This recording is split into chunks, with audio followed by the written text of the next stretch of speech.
ఇది జీవిత రహదారి.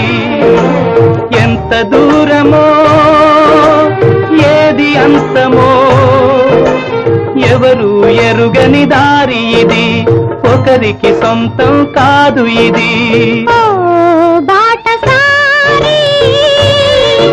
ఇది జీవిత రహదారి.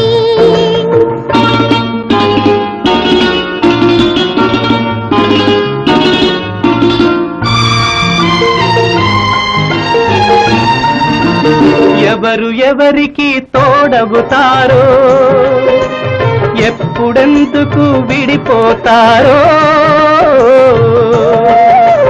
మమతను కాదని వెళతారు, మనసే చాలని ఉంటారు.